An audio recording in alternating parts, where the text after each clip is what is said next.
No, I didn't give it to you, but that's pretty funny. Ladies and gentlemen, I just realized that it's 5:32, so we're 2 minutes late beginning this workshop. So I'll go ahead and note for the record, all members of council are present and accounted for. We're not doing a pledge. It's not on my agenda. We are doing a pledge. Let's go ahead and do one, yeah. If you're able, please stand and join us. Allegiance to the flag of the United States of America and to the republic for which it stands, one nation, under God, indivisible, with liberty and justice for all.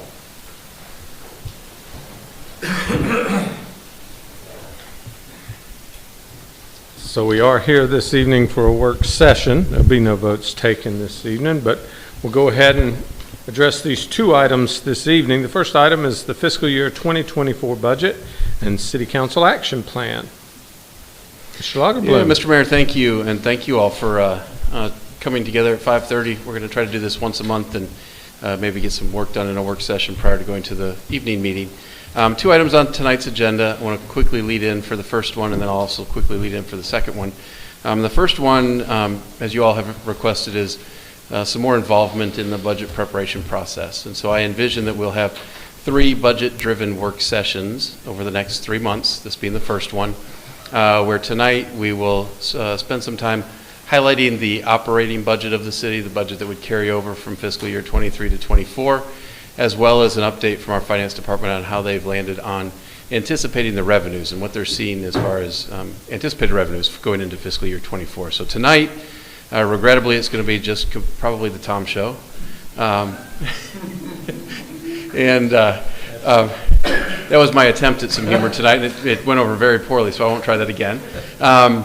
And at the next 2 budget work sessions, the next one will focus on the operating initiative requests that have come in for fiscal year 24, and then a budget work session that deals with our capital budget. So those 3 should lead into then you all having as much participation and involvement as you all want in seeing the budget for fiscal year 24 be built. So we've already put some work into it as a staff.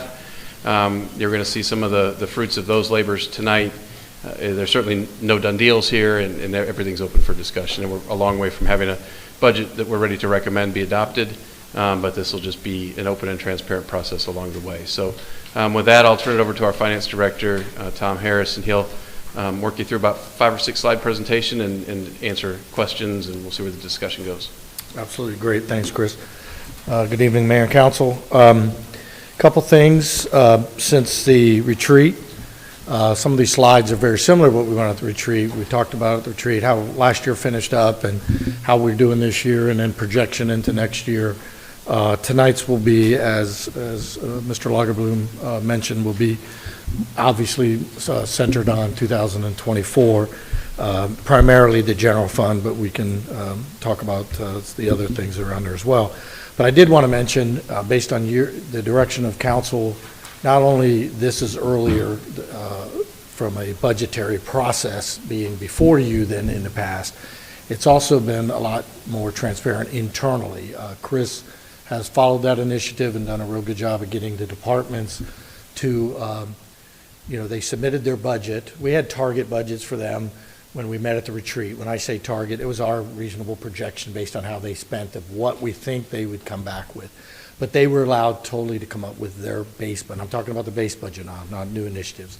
And they filled out their base budget as how much they need for supplies, how much they need for maintenance contracts, how much they need for everything. Not new initiatives, just talking about their base budget. And we went with that, but we didn't only just go with that, we met as departments, as a group, and heard from those departments and looked at the variances that they were asking for. And everybody felt pretty comfortable with the other departments and where they stood, and all those numbers that we'll go over in a minute from all the departments on their base budget operational costs. So I think internally, the directors behind me would probably support that.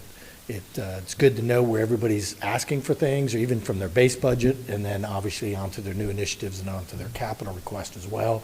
It's all been for everybody to see, and I think they can get a sense of what they think their priorities are as a body and not just as individuals. So I think that's been a good process, and we'll be able to continue to work on that.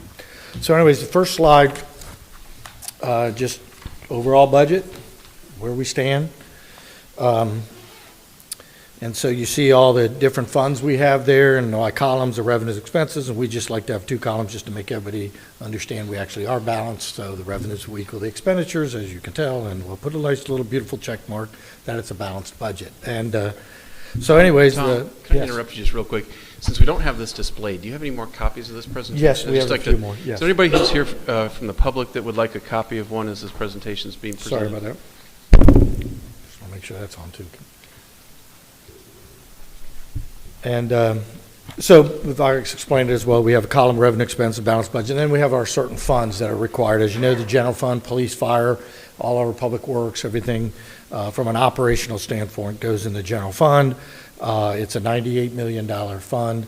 That includes carry forward fund balance from the year before of $10.5 million. The year before that, it was $12.5. This year, it's only $10.5 coming into the $98 million. And all the way down, and I'll go through the individuals as well. Well, let me back up. For 92, that was about a $93 million budget, 92.8 million versus a 98.3 million. A lot of that, as we mentioned, and have historically the last few years with the COVID and the shutdown, or whatever you want to say, economics about that, about the COVID, around COVID. Our revenue estimates, I think, I can historically say, from a historical standpoint, we missed the mark on a lot of them. They did not go quite as negative or reduction at all, some of them. So right now what you're seeing is the budget is catching up, and you'll see that in a minute when we get into the revenues. We're finally now getting the budget projection probably much more accurate of where things are, because we don't have a big unforeseen out there. So anyways, that's the general fund. We'll get into details more specifically on that. The special revenue funds, we have what the E911 fund. It pays for our dispatch and everything related to the $1.50 you get on the cell phones and landlines for each phone. That's a $5.2 million budget. Milton, under an agreement, gives us 100% of their dollars, which is about $1,250,000 that they provide us. The next is the hotel motel fund. All 8 pennies generates about 9.4. That number is the first time we've been able to put down on paper a number that exceeds a COVID number. Pre-COVID, it was running about 9.2. Right before the COVID hit, we assumed that year was going to make 9.2. We're back at 9.4 with 6 more hotels, or 5 or 6 more hotels in that time frame. But things are going very well. The numbers, I think, are still doing very well. They were really doing exceptionally well in the summer, and it seems to have slowed down some of that, but it's still good numbers. We're back up to a post-COVID, or a number that beats pre-COVID numbers at 9.4 million. We get 3.5 million of that because we get 3 pennies of those 8 pennies unrestricted, comes into the general fund, we use that to balance our general fund. The ACVB gets, for promoting tourism, they get 3.5 pennies, they get about 4.11 million in revenues. And then there's a 1.5 pennies that has to be earmarked for TPD, tourism product development, and really it's basically, think of the convention center. We issued bonds for the convention center, and right now that's generating, that 1.5 pennies, about almost 1.8 million, and that's basically servicing the debt on that 25-year debt of the convention center bond. Next, we have the debt service fund. That's where we specifically, if we have general obligation bonds, then we levy a separate millage rate on our residents and taxpayers, I should say, for the debt service millage to be able to pay off those bonds. That's a $6.6 million annual debt service on all of our GO bonds. We've got about $100 million GO bonds outstanding, and we are next year proposing to shift some of the millage rate from the general fund, because as the debt service stays level, but because the digest goes up a little bit, then we don't need to levy, and we can't levy more than we need to collect to pay those bonds. So there's a little bit of surplus there that will shift over to the general fund to tune about $600,000 into the general fund. So that's that. It's a level debt for 24. Yes, correct. And this year, we're talking about 2024. Apologize. Next is the capital projects funds. You'll see there 16.2 million. Again, the way government works, sometimes we get a double counting of things. 14 million of that 16.2 million between those two funds, 14.5 comes from the general fund directly, because the general fund, we'll talk about in a minute, has some fund balance that it used from the year before of 10.5 million, and a line item of 4 million that used to be 5 million years ago, went to zero, is back at 3 million. Next year we're proposing 4 million. Those two numbers, 14.5 million, go over to a capital project fund so you can pay for capital projects. And that stays in those funds, because sometimes by the end of the year the project's not complete yet, but it stays towards those projects. Where a general fund ends at the end of the year, all the encumbrances lapse, and so general funds are operating differently from capital project funds. But we're required to move it out, and that's where those funds are. So that spread, about 2 million, is from the unallocated that still remains in the capital project fund that you're going to re-budget. You may want to put it back into unallocated so you have some powder. I think people like to say the powder's dry or something for contingency inside those funds, but we'll talk about capital projects later. And as Chris mentioned, we will have discussions at capital workshops on the initiatives that use up or are vying for that $16 million of dollars. Next is the solid waste fund. That's $5.5 million. That's down slightly because we got added a $3 glass charge, but it does include a 4% rate hike that Republic has passed on under their contract because of CPI. It was capped at 4. They had a greater than 4% CPI, but it's capped at 4. So we will be passing that on July 1 to the residents as well. It'll be about $1.10, $1.05, $1.10, somewhere in that range a month on their garbage rates. So next is the what we call internal service funds in government. It's where you try to just accumulate funds, sort of like an operational nature of the general fund, like a sister to the general, but you're trying to in one place create all the cost associated with something internally. In these cases, it's our risk management fund, because we solicit how much it's going to cost us for insurance, direct insurance cost of underwriting all of our property, casualty, and general liability, as well as we hire an actuary to say, okay, we're self-insured for a significant portion of our workers' comp, so, and all of our insurance, you have small amounts of deductibles, so you use an actuary to say, okay, what kind of dollars do we need to set aside to make sure when a claim happens, you may not know about it for 3 more years, do you have the money set aside in that fund to cover it, because that claim just hasn't been made notice yet, but you get an actuary to hire you to do that. But anyway, long story short, that's what that fund does, accumulates those dollars to be able to do that, about $1.8 million of a budget impact. Medical insurance fund, same thing we're doing for our medical insurance, which I should mention that, and it comes up in another slide on medical insurance, thought we were going to see something in the neighborhood of 9% or greater for our claims this year for our premium increase based on the claims we spent year to date and projecting out what that trend was. We hired an actuary as well to independently look at it, thought that if Cigna comes in at 9%, you're probably getting, reasonably well. But we also solicited the other BUCAs, Blue Cross, United, Cigna, Anthem, can't think of the other one, but the big firms, carriers, underwriters, and we were able to get that down to 5%, and ultimately Cigna came back at 0%. Sometimes it's good to be Alpharetta. They don't want to lose Alpharetta, and we were able to do a very good job negotiating with our broker and them that they want to continue to have our business. Aetna put on a big push to get it, and eventually we just said, Cigna, if you got to get to 0, they got to 0, and we're good. So we feel we're good at that, and that means there will be no increase to our employees for health insurance costs next year.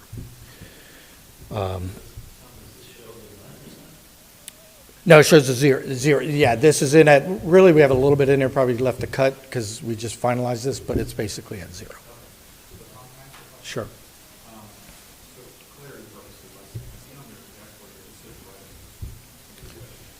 Right. Yep. Right. Well, very good point. I apologize. We call it revenues because under general accepted accounting principle in our little world, it's revenues. But really, they're transfers in from one fund and transfers out of another fund. So they are revenues and expenditures under the broader definition, but to your point, they're not a true operating revenue. You're not generating anything from a taxpayer or from somebody. You've already generated that over in the general fund and the other funds like E911, and then they'll transfer out to pay the medical claims out of their funds. We call that a revenue back in an expenditure. Yep.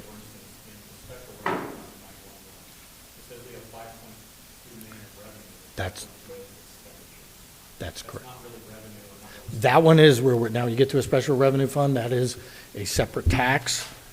E911 funds is $1.50. It's not coming from the general fund. That, in your definition, that's true operation, something coming into the city from an external person. That's coming in, so is the hotel motel fund. Yes. No, we're spending that. That comes from all the E911 personnel, the 30 employees in the E911 and all their costs to run the E911 center. So some of these are actual revenues, some of them are not. In my simplistic view. From an operating, if I'd probably use the term from an operating revenue, below the line revenue, it is because it comes from another fund, but you're correct. That is what I would call operational revenue, true revenue from an outside source. So is the hotel motel tax, and it's fully allocated and has a home and not building balances or anything else. You get to the capital projects funds, that's a transfer in from the general fund, or it's leftover money from the year before, which is not a true revenue. Yep. The perspective of, for the people at home. Correct. That this is a revenue, but this isn't a revenue. This is a fund. This is not. Your term, it's a revenue, but for us simple people out here, this is Right. not real. We didn't pull $158 million and spend the same $158 million. Correct. Okay. But we have to call it, our balance, our budget is balanced because of revenues and expenses. I understand. And fund balance is a revenue to meet that definition, even if you're bringing it over. But from an operating revenues, we've talked about this, Chris and I have, you basically, I'm thinking somewhere around $125 to $130 million comes into our budget, not 153 from outside sources. That's just off the top of my head, right backing out the redundancy of the 16 million transfer and some of the other things.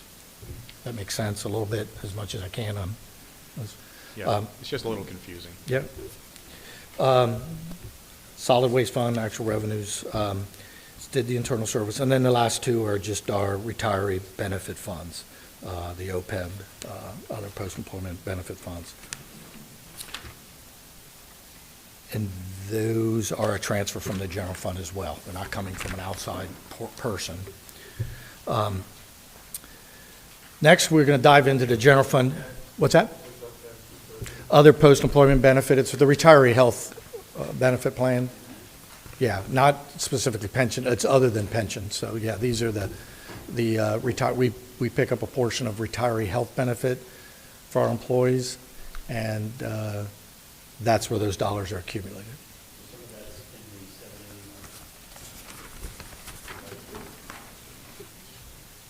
781,000. That specifically is the general fund transferring over 2% of payroll.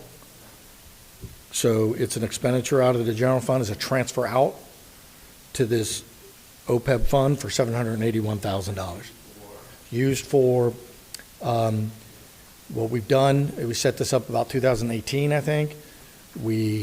Council approved that maybe to differentiate us than other cities around us who put a little bit more money in their 401, but maybe we could do something different. We took 2% of payroll and hired an actuary and said, if we create a trust and we put 2% of payroll in there every single year, and as payroll rises by 3 or 4%, if we put that aside, what kind of benefit can you give towards retiree health care reimbursement costs to an employee every single month if they've worked here at least 15 years, basically a 25-year benefit, but then you can get a pro rata of that benefit?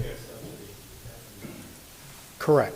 So after they retire, leave here, they knock on a door, they're over 55, they've worked here at least 15 years or 25 years, then they get a pro rata of that payment, and it would be about $300 a month. This is how it's calculated by the actuary. Says, okay, the plan can afford to give $300 a month to a retiree. No, not for 10. This is right now the lifetime one, so it's still a lifetime benefit right now. So that is a lifetime benefit until you die, $300 a month. But it's got to go for medical costs. So if it goes for medical costs, it's tax-free to everybody, and so it's a very efficient benefit because it's not costing. It's going to go to reimburse you for your health insurance, premiums, anything. There has been discussions. Is there a way to? Right. That doesn't change under this, correct. We are talking about, there's potential as a new initiative, some discussions of shortening that window to a 10-year certain for everybody, no matter if you're 55 to 65 to carry Medicare, or you're 62, you get 10 years of this benefit because you've earned it for working for us. Getting that number to a higher number and possibly considering contributing a little bit more, take that 2 to 2.5, and it may be more of a sizable number that we could tell the public or all employees and our counterpart cities that are competing with us that, hey, look, we basically give close to $10,000, $9,000 to $10,000 a year for 10 years for you to cover your health insurance, which it's in a operating initiative consideration. So that's those funds. We'll dive into the general fund a little more specifically. As we said, it's balanced at $98 million, includes $10 million of carry forward. If you look to the right, we're still balanced at 5.75 mils overall. We have an operating and a debt millage rate. We're shifting 0.85 mils from the debt to the operating because, again, digest goes up, level debt stays the same. You don't need as much tax revenue. You don't need as much millage impact, and you can push that over to the general fund. So other than that, you get into the operating budget now on the expenditure side. It's only up 5.6%. So if you look at our city and you assume we're in for a 4%, this is all the narrative on slide 2. That personnel, we'll get into details more specific. Personnel is going to be up 3.5%, but you figure our raises are at 4%. Luckily, we got health insurance at 0, so it's pretty good that their overall budget growth is only 5.6.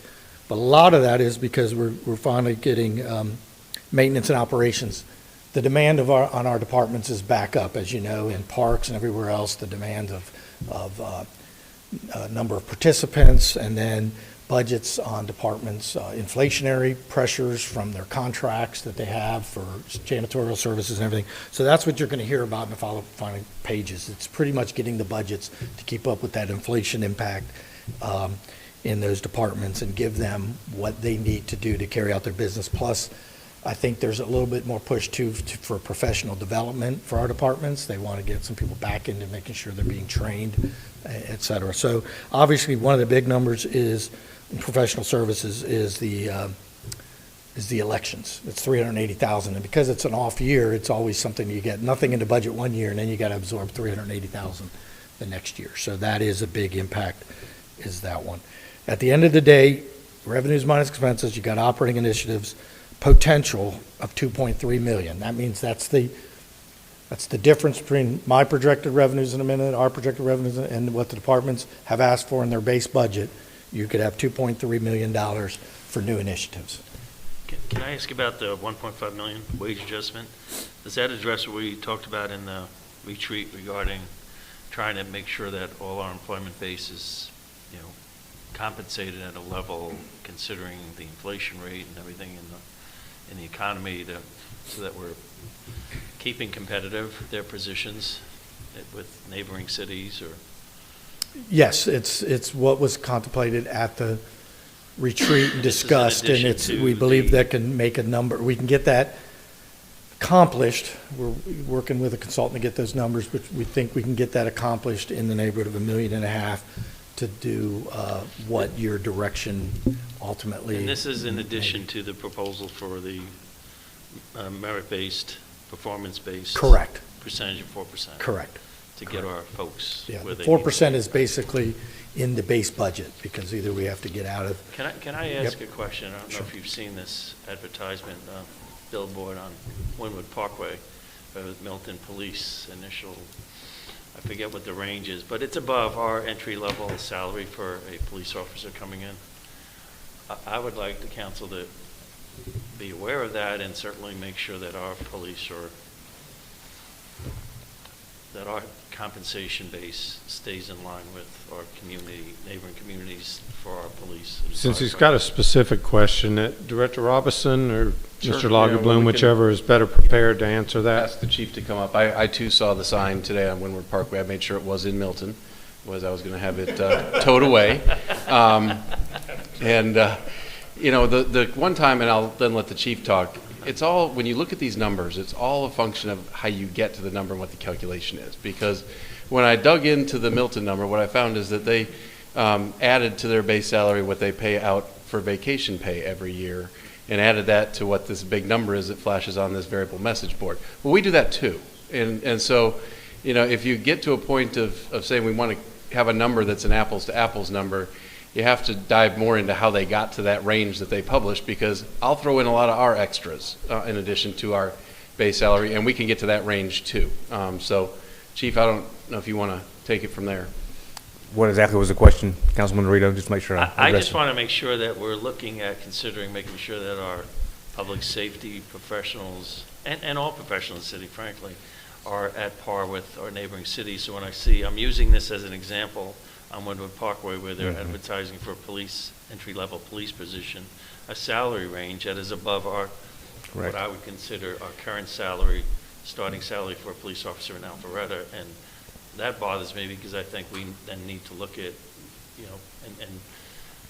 Mr. Lagerbloom's right. If there's things built into that number, that's why I'm bringing this up. Maybe we are at the same level when you start putting all these other, added benefits. Before you respond, Chief, let me just follow up one more time, because I did ask the question of their city manager and said, as you were setting your ranges, we're having this discussion, and it started more as a narrative than it did as a number. And what do we want to say? And as we've had that narrative build, we've said we want to be much better than average. We probably will never be the highest, but we want to be better than average, and that then resulted in a 75th percent as a number to the narrative. When I asked the city manager in Milton what number they were targeting, the numbers that they have at this point say they wanted to be at the 60th percentile. And so he said, we shot for 60 and we got there, and I said, well, then I'm glad we're shooting for 75. So, but that's just give you some background how they've responded to the couple of questions that we've asked. But there's a lot of extras built into that number on the billboard. But Chief, go ahead. No, just looking at the ranges, that is correct. Their range is higher than ours right now, but to Mr. Lagerbloom's point, it may not be completely apples to apples. And as you'll see in your synopsis here, I think part of the way we address that is the recommendations being made regarding the wage adjustments in the 75th percentile. That would go a long way toward addressing that. Okay. And, Thank you, Chief. yeah, yes, sir. Thank you. Councilman Binder, you've been waiting patiently, so. Thank you. So on the personnel, to piggyback on that, I see the 3.5% growth. Is that growth with added employees or added headcount, or? No. All new employees, everything else would be new initiatives Okay. and be separate. This is just current number of FTEs in the budget today, same as next year, and it comes in that the total personnel cost is going up 3.5%, and the merit's going up 4%. So you're getting savings because you're getting 0% on a $10 million health insurance. So that's sort of the reason why you only have a 3.5% in the personnel budget total. If that makes So sense. jumping ahead,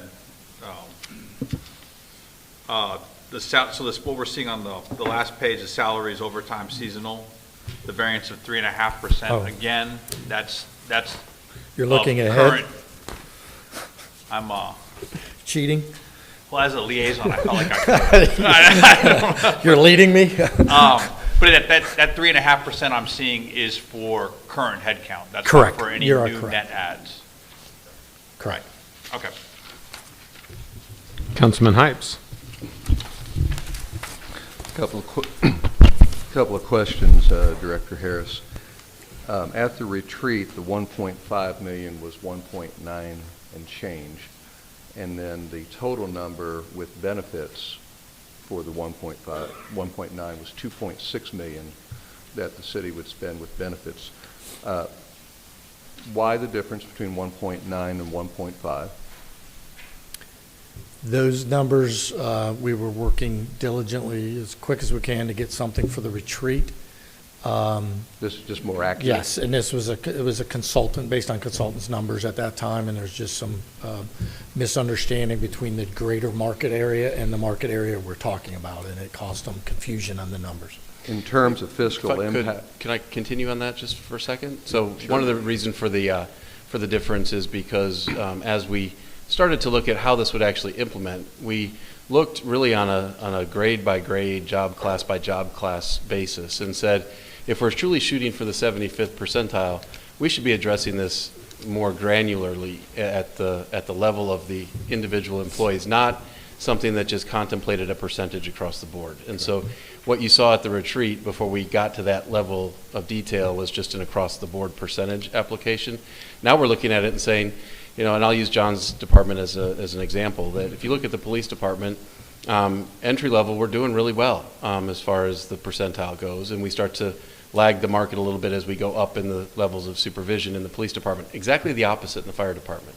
The fire department at the battalion chief level, captain level, very well positioned with respect to the 75th percentile. You start to get into driver engineers and entry-level firefighters, now they're lagging the market. So rather than looking at rather than looking at them, I guess I'm done. Rather than looking at them just across the board and saying that a certain percentage should be applied, we looked at it based upon where they individually were in the market. So this 1.5 is a more accurate number.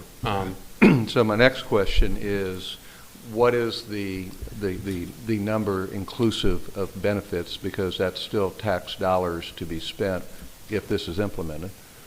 Our estimate right now, again, we're working with somebody who has more into the weeds than we are right now, is that we'd be able to accomplish that at 1.5 million, including the overhead, including the benefits. Wow, so that's gone from 2.6 to 1.5. That's a significant drop. Okay. And then my last question, and this makes a big difference in my thinking, because we heard at the retreat 1.9 and 2.6 million, and those are large numbers, and we frequently debate much smaller numbers up here in terms of how we spend tax dollars, but I'm interested in the discussion that if we do, as part of the budget, this across-the-board increase, how will that impact our ability to fill vacant slots that are needed? Not slots that we want to have, but slots that we acknowledge, be it public works, public safety, parks, you name the department, where we need people. Can we have our cake and eat it too? Can we fill needed slots, provide a $1.5 million adjustment to be at the 75th percentile as opposed to 70 or 65 or 60, and still hire those people, at these higher percentages? And so I don't know what the answer is, but I think it's a discussion through the budgeting process that I'd like to have some information about. So if we need to sacrifice needed positions in order to properly compensate, and that's the will of council, so be it. If we need to talk about, do we need to fill slots and ameliorate this dollar figure here, this percentage figure, it's a discussion I look forward to hearing my fellow council members' input down the road in the budget process. Mr. Lagerblum, would you like to address that at this point? I think the question of whether or not we think we can recruit at a more market competitive spot, my gut tells me yes, and my experience tells me yes. The question is, do we have the budget capacity to take on these additional salaries? I'll make up a number. Let's say we've got 20 slots that we need to fill, and that at a 50,000 each, you do the math, and that's how much that's going to cost us, and then give this raise. Can we do both? And I think that's what we're highlighting here, is that if we were to do both, so the answer to your question, I think, is yes. Good. The follow-up to that, though, is that if we're able to do that, then the other operating initiatives that we're able to move forward in fiscal year 24 is probably a smaller list than if we didn't do both. Then we get into policy. That's correct. What I'm interested in making sure that we're doing what's best and what's right by the citizens. And that's where you'll give us guidance as to, where you are in that policy making. If I could, just because I've had a conversation with several of our directors about this, it's my understanding that when the directors was posed a similar question, there was unanimous support for the 75%. Am I correct in that? There was, and I did throw that out when our first meeting together and said, look, we're going to have to really have a serious discussion with our elected officials, but we all have to be on the same page. And if we think this is where we need to be for the benefit of our workforce and to be a employer of choice, we all need to be unified in that position. And yes, everybody was. To the point that they were willing to not be so strongly behind other initiatives because they thought that we needed to really get this one done first. Thank you for pointing that out. I just wanted to make sure all of council knew that. Councilman Mitchell. But yet, given that, it's my understanding there are several roles that you seek to fill, new roles with the city. Well, there are some roles that are being requested in the budget. That'll all be a part of that discussion when we get to operating initiatives as to whether or not they rise to the level of being funded in fiscal year 24 or not. But yes, there are departments that have put in requests for new roles. That doesn't mean that we've necessarily landed on the fact that it's a recommendation that we fill those new roles, but those are out there to be considered. Well, I know we've been focusing a lot on public safety, and that's important that we get those numbers right. But it's also, there's multiple departments that need additional help, and they've not gotten it in years. And I'd like to see that we finally address those roles as well, and maybe look at a more equitable way of treating all of our employees across the board in a proper way. And if one department's struggling with staffing shortages, we really need to address that seriously. So I look forward to those discussions. I agree with you. Councilman Dorito.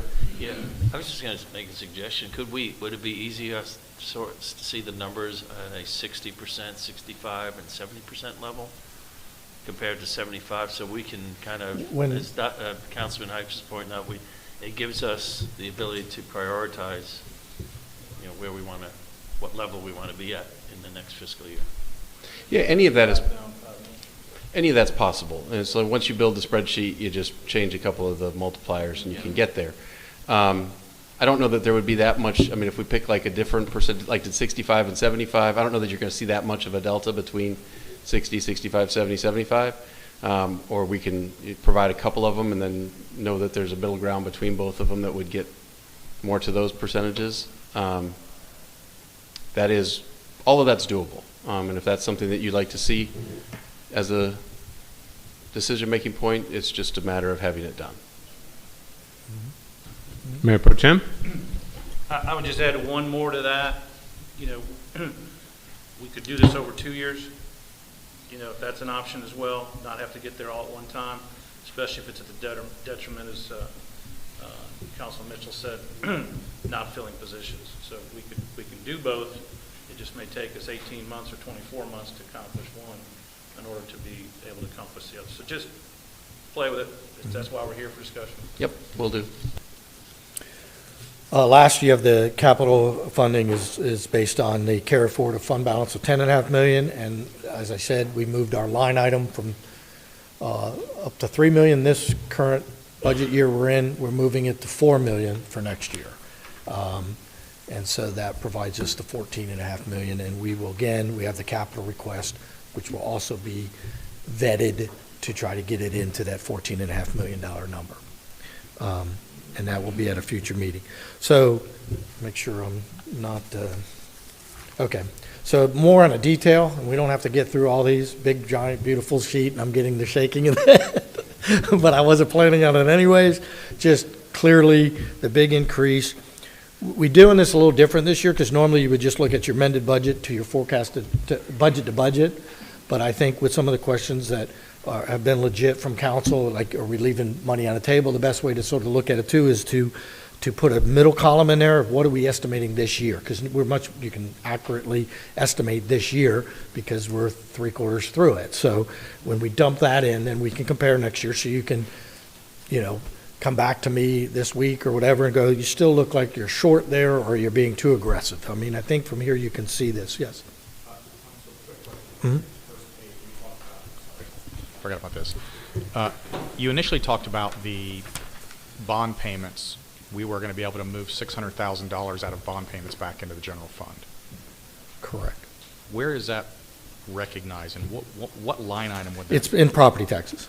So in property taxes, which is 28.5. Correct. Right here. Right. So if our estimated this year is 27.2, basically 600 would have got added to that to 27.85. Mm-hmm. So we're only looking for increase in property taxes is about $750,000. Correct on that, on what you're showing there, correct. But I can answer that in two different ways. One, if you take 27,250, I'll tell you what we're projecting. We're going to project the same revenue growth as the year before. Same way. I don't think much has changed from a property tax standpoint between the year. Home sales slowed down a little bit, but they were pretty robust last year. So residential was about 9% increase.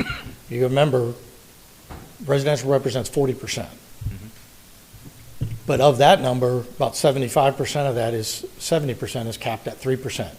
So to get a 9%, it means those home sales were doing pretty well to drive up residential. But let's assume residential's at 9. You weight that at 0.4. Why do you weight it at 0.4, Mr. Harris? Because 0.4, it represents 40% of our digest. Commercial represents 60%. So I think that comes to, if I guess, 3.6%. So I got a 3.6% growth overall if just residential moved. Commercial, we haven't seen much sign of commercial changing. So we put it in at 2%, weighted at 60%, and that gives us 1.2. So you're at about a 4.8% growth prior to the 600,000. If I add the 600,000, you're going to say, well, why is that not up? And you're right. There's probably a little play there upwards towards maybe 600,000. Here's the problem. I know this year's estimate is 100%, getting very close to being 100% accurate. If I budget, though, a 100% known knowledge number, then I am not conservative at all. Because this number needs to, in theory, be greater than the budget by 2 or 3%, right? When we wake up at the end of next year, we hope that that number's too, if not, we won't have any fund balance, we won't have any capital program. So there's a conservative number. So if I did what I just did in that estimate and then put it at 98% of that number, I land at 28,575. Just for clarity, though, you said 4.8, we're projecting to say 4.9. Correct. If I'm just looking at these numbers, You, that $600,000 smoothing out of the bond, is it's, is it 5 exactly more, or 5 to 6? Let's say it's 6. You're correct. I could possibly, potential at play here is 600,000 at play. it's not really potential, though, it's actual money. No, because, correct. It's the chicken and egg. You want to count the 600. I'm going to tell you, if I estimate that 600 in here, that's a 100% accurate number. I have no conservative built into that number, and I can't budget at that. I got to budget at 98% of what I truly think the number is, because your budget will be balanced on 100% numbers, and it will never be 100, and you run the risk that you don't have the monies next year. So when I know a number more solid, you're always going to hedge a couple, 2% or something on that number, because you need to be 2% accurate, if that makes sense. You know, that's our biggest revenue number. If I get it and it ends up being perfectly equal, it doesn't help us. It means it's good, but you spend everything on it, we spend everything on it, and we don't have capital at all. If I go too conservatively, or the other way, it goes 2% the other way, then I'm in trouble. So you are correct. We're going to look at that one a little bit more, and it will probably, could be offset by some other things that were very aggressive down here below. But it's a very, I came with those numbers in my head because I know that's a very good question. If you're already pushing that over, why is it not greater than that? And it just becomes a little bit of the hedge, you know.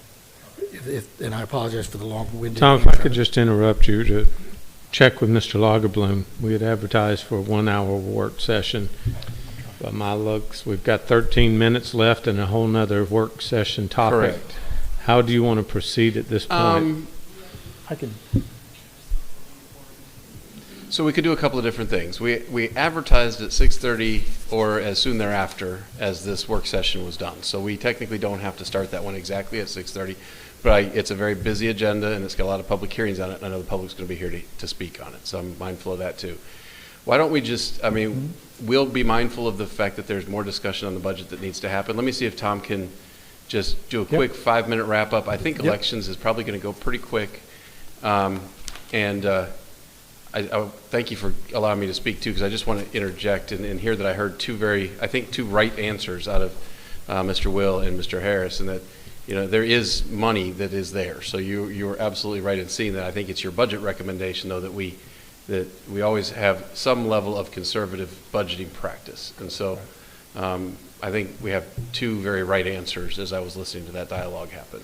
Okay, so if council has other questions regarding the budget, feel free to follow up with either Mr. Lagerblum, Mr. Harris in the future. Thank you. So, did you want him to wrap up right quick? Do you have anything that you would just on a wanna revenue put side, I think we talked about it, and on a high level, as you know, you can look at it, these departments, again, their base budgets, they're up, but it's, again, elections, some more travel training, contract services for landscaping and stuff have driven it. So you could expect that you're going to see a 5.6% increase in operating expenses. You see that on slide 4. That's not that significant, given that we have to up the budgets for inflation and stuff. And then it's just done a different format, same thing in the next page, different format between the actual detail line items. And so I think that was it. That was our goal. Apologize, we got a little wordy on some of it, but hopefully you got a good picture of where we are. No, it wasn't that you were wordy. It's that we had good questions and it takes time to explain them. Perhaps next time we'll try to divvy them up and devote more time to topics that broad. Thank you, Mr. individually or as two, you all have any interest in coming in a meeting with Tom and I, just not at a normal scheduled meeting? Tremendous value in that, and we'd be very open to it. So at your convenience, I'd offer that as an option as well. Thank you, sir. So, Mr. Lagerblum, I believe we'll move on to the next Move into our topic. second item, which is a discussion on the 2023 municipal elections. They published with the agenda was a budget that we put together of what we believe that it would cost to do elections locally. You all directed by resolution that we pursue hiring of an election superintendent. So in order to complete that, we continued on a due diligence process to find out what it would cost. I've really described it as there being 3 types of costs that the clerk came to as budgeting, those that related to the labor component of holding an election, those that related to the one-time costs related to holding a 2023 election, and those costs which would be borne by the city one time that could be used over and over again in future elections. So this first cycle, obviously the numbers were a little bit bigger because there are some one-times that we just don't own today. We put that out to you all.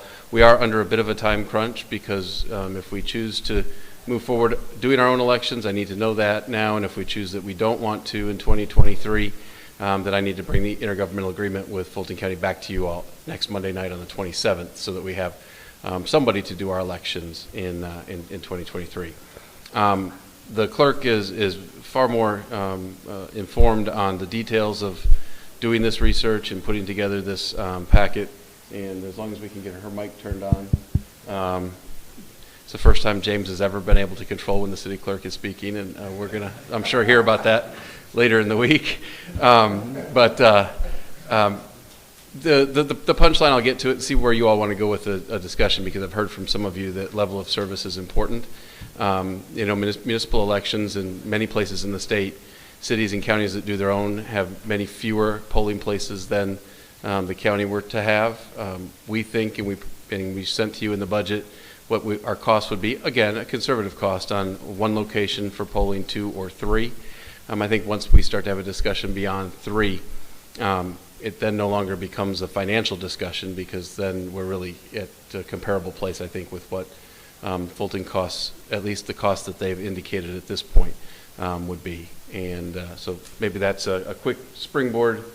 Let's stay brief, and let's just see what, give a quick overview of your work, and then we'll let the council take it away. Thank you, Chris. Mayor and council, as Chris explained already, we broke it up into the 3 general costs. We provided that on this budget sheet. Mayor did ask some follow-up questions about how our numbers compared to Fulton County, so I do have a couple things prepared that I can share with you guys if you have additional questions.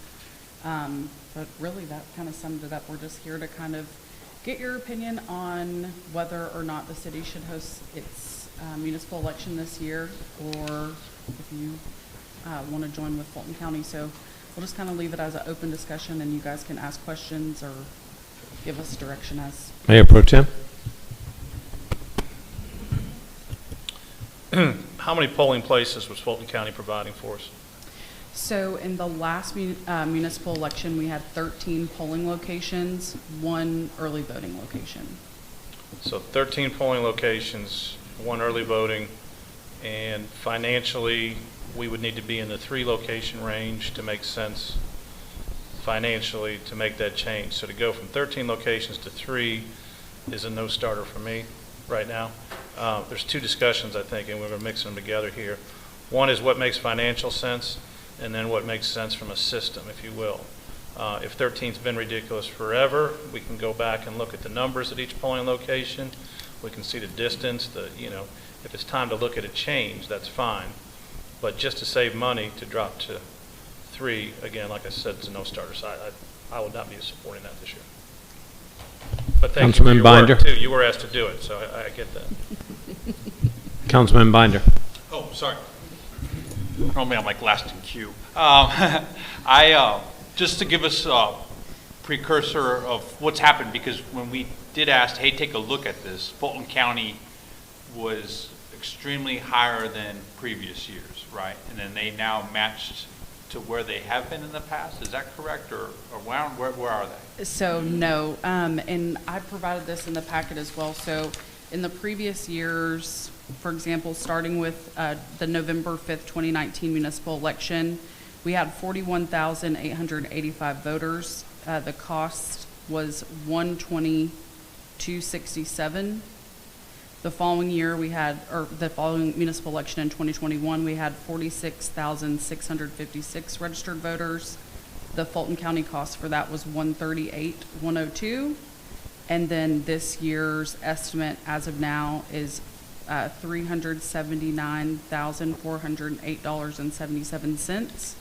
And the most recent registered voter count that we received is 49,561. So a little under 8,000 additional registered voters. And to almost double the cost. Double the cost from the previous municipal election. That was from the 2019 number. It went from 120 to 379. What was the 121 to 2021 to 2023, John? 138 Okay. and some change. And to further answer your question, when we started to look at this, yes, we were having numbers from Fulton County that was up at $12+ a Yes. registered voter. That has since come back after their most recent meeting to them using the 2021 actuals as a baseline as opposed to this inflated 12 and whatever. They came back to the atmosphere. It's between 7 and 8. And then Milton's always been on board. They've kind of kicked off they were doing it regardless. Our two biggest cities, I know Johns Creek is confirmed that they're not doing it. That's correct. And Roswell, is it official now, or I heard there was workshops, but they're unofficially or somewhat they're aiming towards not doing it and waiting. Their city administrator indicated to me in a message that he had direction from a work session to bring the IGA to a public meeting where he anticipated it would be voted upon favorably. I don't know what day and I should know this, what day they meet. They may be meeting today. But at their next meeting, they should be contemplating the IGA. And my concern, and this goes back to the early voting, we keep saying that there's only one location in Alpharetta, but spread out. Most Windward residents use which one in Johns Creek? I'm looking at my previous. I would assume you're talking about OC. OC was the big one, and as Crabapple residents, that's where all Milton, Roswell, and Alpharetta meets. We used at one time the Crabapple Government Center, which has now moved to the Milton Library, and so we've had multiple early voting locations because you can vote anywhere within Fulton County, correct? Yes, that is No. correct during early voting. And Not during local elections, though. Yes, you can. Yes. Fulton County will provide local elections in South County? So if. No, Milton, and I've used the Milton Library in the past during the municipal, I believe, and I've been told that they were open because I never trust my memory. The county will have ballots at each location for each election that's going on during early voting. Throughout the county? Throughout the county, yes, sir. The other thing to keep in mind, which we didn't really discuss in comparing the two numbers, so essentially one of our biggest costs in the estimates that we provided was the labor. The key thing to keep in mind in terms of early voting, that would be essentially 17 additional days that we would be paying people to be at the location, whereas typically in Alpharetta we only have one within our city borders. So that would be another added cost if you had multiple locations. It just kind of inflates that number even more so than if we just had one early voting location and other voting locations on election day. There's a lot of variables. I'll add my comments in there. I made it no secret to anyone that's asked, but I'm not seeking re-election for my spot and for this council seat. So I want to make sure it's done well. It's always changes hard. I think with having two of our biggest neighbors not sharing in on those costs gives me great concern. I will say if we go to one voting location, I would hate the perspective of being that if, say, a downtown resident that that he's propped up because it's one area instead of three. And we've planned for 3 different spots now. We say it's east, west, and downtown now. So we at least have to do 3. I would hope that we would follow the bigger cities and wait, and with the intent of moving forward into 2025. But I definitely think if this council decides to move forward, that we stick with 3. I would like to keep it as smooth as possible for this election. Councilman Hipes.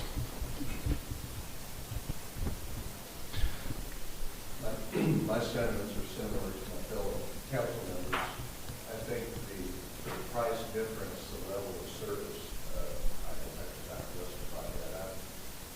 Alfred's got, this is a geographic thing, it's a financial thing. We've got 27 square miles, and we're trying to get 3 locations instead of 13 locations, which may be too many, I don't know. When it comes to voting, I don't think we should be doing things that would inhibit voting as opposed to encouraging people to come out and vote. From the numbers I just heard,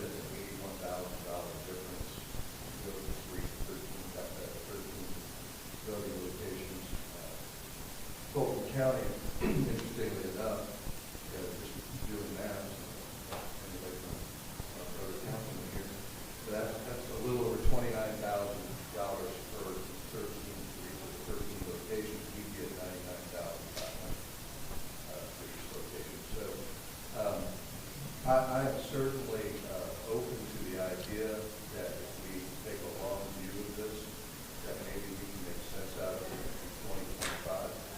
I have great concern with off-year elections that we hold, that we will someday be holding an election for one seat, which is important, but we may be spending $500,000 or $600,000 for one seat in an off-year election. And I think it's important that we do everything that we can to manage taxpayers' dollars and make sure that we're just not blindly spending $500,000, whatever the cost may be in a few years. As the number of registered voters goes up and the price of voters goes up.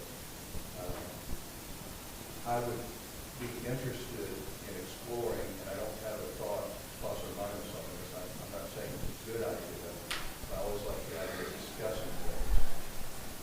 If there was a mechanism to get us on even-year elections so that it doesn't cost the taxpayers anything. How that happens, I don't know. Is it a good idea? I don't know. Is it worth talking about if we're going to be confronting $500,000 or $600,000 elections for a single seat? I'd be interested in hearing what those discussions look like so I can be better informed. Councilman Mitchell.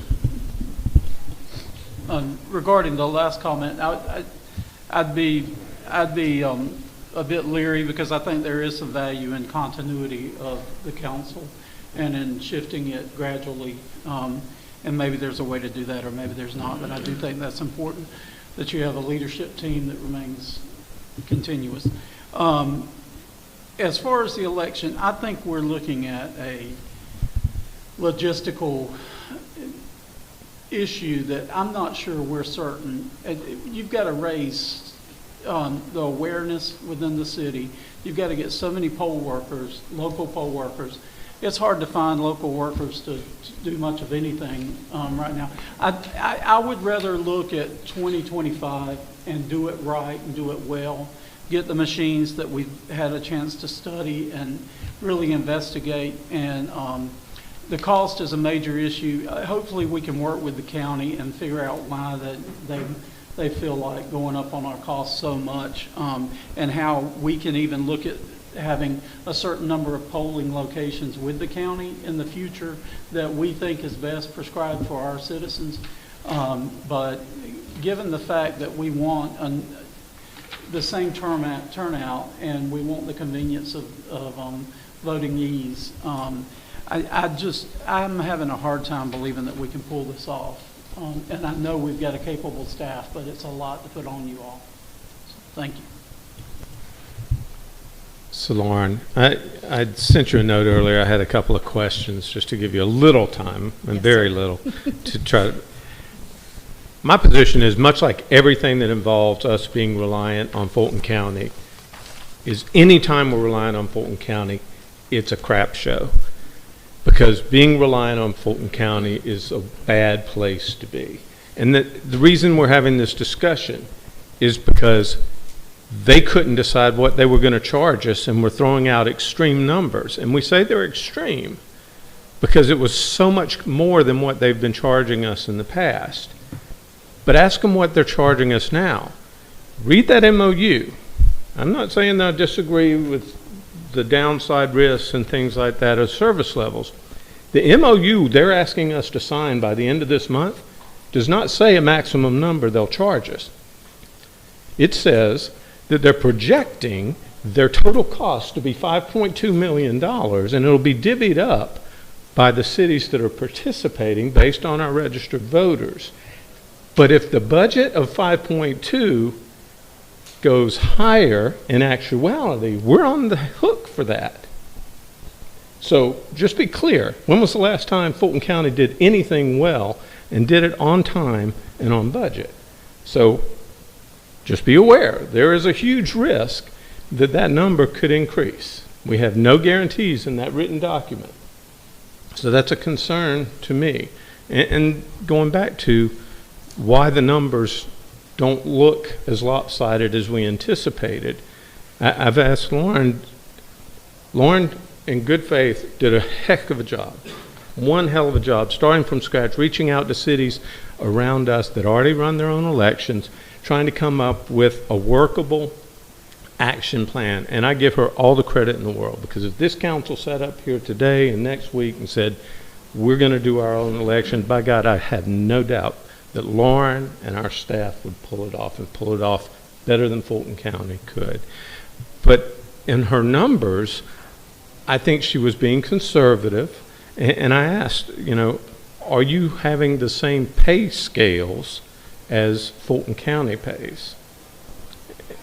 Did you get any numbers? Interestingly enough, our numbers are very similar in the pay scale. So I re-ran the numbers based on Fulton County and what they're currently paying, or what they paid last election. So that was in 2022. 21? Yes, 2021, excuse me. And those numbers, actually have them right here. They were paying poll managers $400 a day, the assistant managers $300 a day, their clerks $275 a day. So whereas we were paying them hourly, they were paying them just a lump sum for the day. And then they were giving a stipend for their training period, or their training day. They were paying their officers for security $50 an hourly rate, whereas we were projecting $60 an hour based on the comments that I'd had from Chief Robinson. So our numbers, recalculating, including in the drug testing, which we require of all of our employees, and the name tag, our cost was at, excuse me,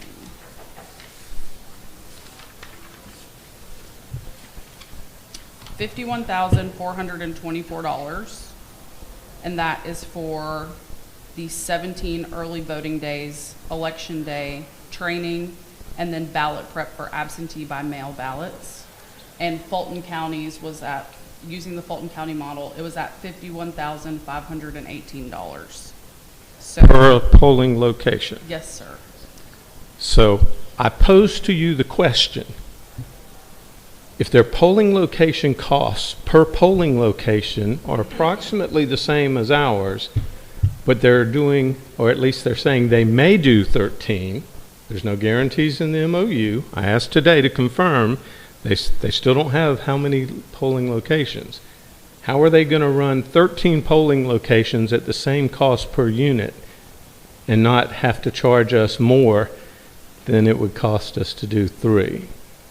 So, like I said, I just wanted to make a couple of points that I don't trust Chairman Pitts as far as I can throw him, and our experience hasn't been great with Fulton County. So if we want to push it off for an extra election cycle, that's fine, but I'm skeptical that we'll end up on the right side of the cost benefit of this one. Councilman Dorito. Thank you, Mayor. There we go. When we started down this path several months ago, I guess, we started discussing amongst the council, cost was a big consideration. Can we conduct municipal elections in a much more cost-effective way and provide better access to the voters in Alpharetta on municipal elections, whether it be more early voting days and maybe more polling positions before early voting, because our experience is showing that on election day, we don't have a lot of lines, at least in the last election cycle we didn't. We had more lines during the early voting period than we did from what I saw. So cost was a big consideration. The question I have, Lauren, is we pay for the municipal portion of the elections. So if there's not a municipal ballot question or a candidate on the ballot, we don't pay anything to Fulton County because they operate federal, state, and county elections. That's correct. And they're going to continue doing that. So Yes. make it clear, it's not like Alpharetta's taking over the whole election, management of the election cycle for Alpharetta residents for federal, state, county, and municipal. That is This correct. is the municipal piece we're talking about. And so if we decided to go down the path of us operating our own municipal election,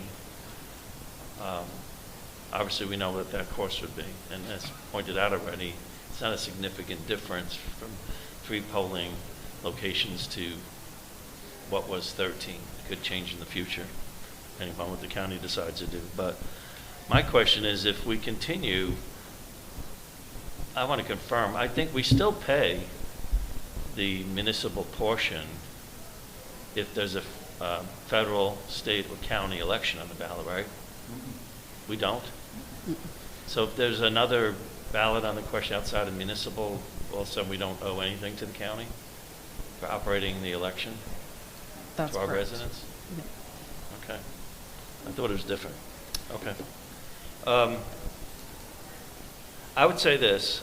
Obviously, the courts don't support making a change right now as far as I'm concerned. But the other thing, and no one's really talked about is voter integrity. Let's, at least from my perspective, the reason why we've been talking about this is there's been a lot of discussion since the last presidential election about voter integrity in Fulton County on the national level, as well as the state level and local level. I personally feel like and I'll make this clear to the voters of Alpharetta, the integrity of our elections are extremely high in Alpharetta. All the political noise and bickering you hear around the county and outside the county, as far as I'm concerned, I haven't been able to see anything wrong with the election cycles in Alpharetta. And that was one of the things I think was driving this for neighboring cities to even look at this, because of a lot of the political overtones that were happening since the last presidential election. So I do think our election integrity is at the highest level it could be in our municipality. And so it really just comes down to cost and access to the voting booth. And going from 13 to 3 polling districts is real concerning to me, to save $80,000. So many of my colleagues already said this. It doesn't seem to support Alpharetta running the municipal portion of our elections. Thank you very much. Unless there's any other questions, we're running almost 15 minutes late, and it sounds like we've got a crowd out there. This is a work session, so it's not really public comment, but feel free, if you stay for the meeting, there will be a public comment section. And it will be taken up as a business item, because it has to be taken up by the 27th, I believe, is the meeting? That's correct. Okay. Thank you, sir. Thank you. So, ladies and gentlemen, we'll adjourn this work session and take up public hearing in a few minutes. Once council's had a chance to change, and we can bring in the